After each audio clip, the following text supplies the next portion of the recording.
Ang mga salot at ang Pasko, ang kwento ng pag-asa. Si Moises ay 80 taong gulang na nang hilingin niya sa paraon na palayain ang mga Israelita.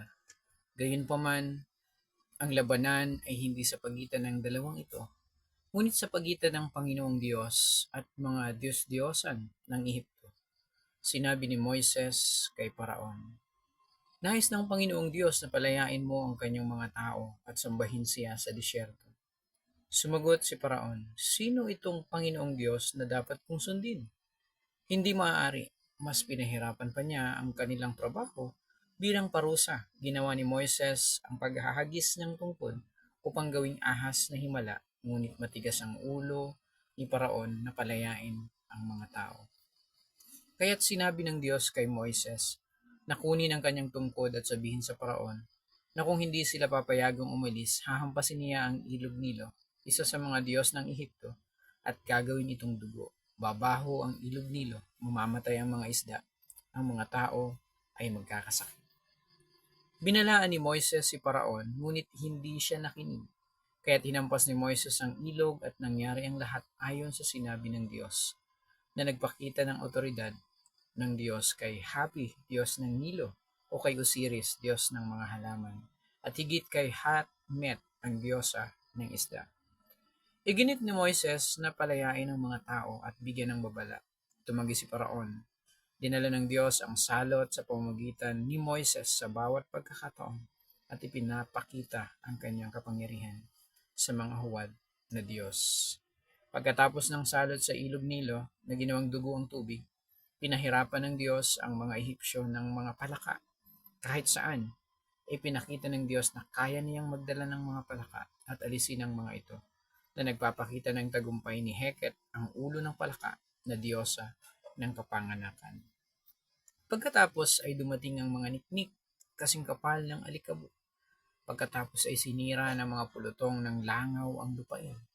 Pagkatapos, nagpadala ang Diyos ng salot sa lahat ng alagang hayop ng mga Ehipsyo at mga bukol na parang pigsa sa tao at hayop. Nagpadala ang Diyos ng granizo at kidlat na sinira ang lahat ng parang.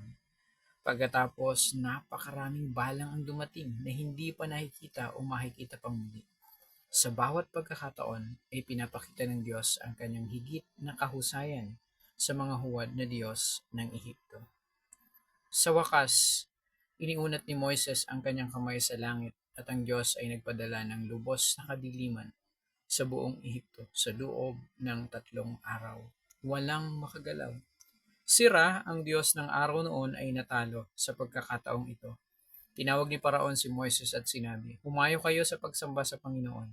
Kunin ang inyong pamilya, ngunit iwan ninyo ang inyong mga tupa at baka." "Hindi maaari," sagot ni Moises.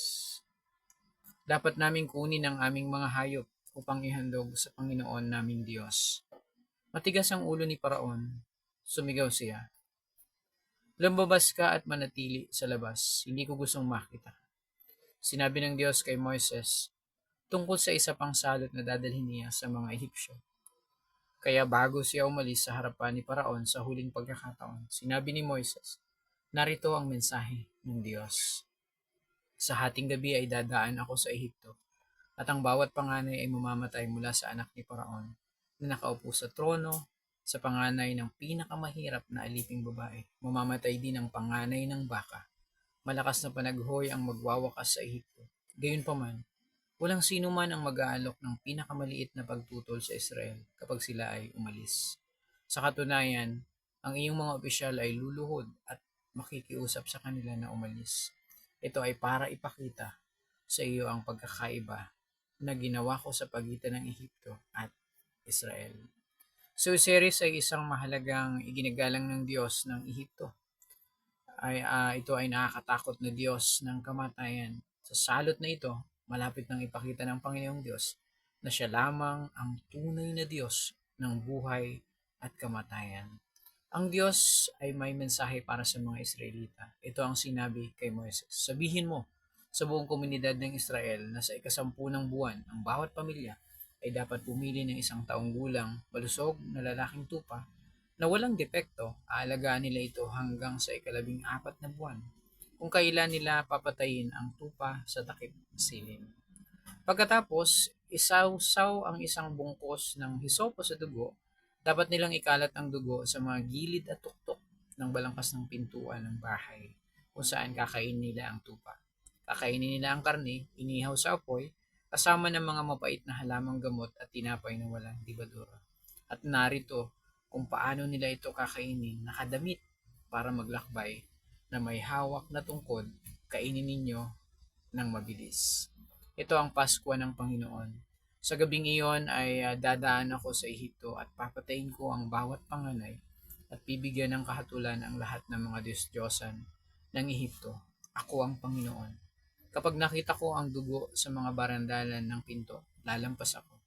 Walang mangyayari sa iyo kapag sinaktan ko ang Ehipto. Kaya tinipon ni Moises ang lahat ng pinuno ng Israel at ibinigay sa kanila ang mensaheng ito. Pagkatapos ang mga tao ay yumukod, sumamba sa Diyos at lumabas upang gawin ang eksaktong katulad ng utos niya. Tapos nangyari sa hating gabi, pinatay ni Yahweh ang bawat panganay sa Ehipto, si Paraon at ang kanyang mga opisyal, at lahat ng nasa Ehipto ay tumindig at umiyak ng may kapaitan, dahil walang isang tahanan kung saan walang namatay. Ngunit ang mga Israelita na nagpahayag ng pananampalataya sa Diyos sa pamamagitan ng pagsunod sa kanyang salita ay ligtas. Ang kanilang panganay na anak na lalaki ay hindi namatay.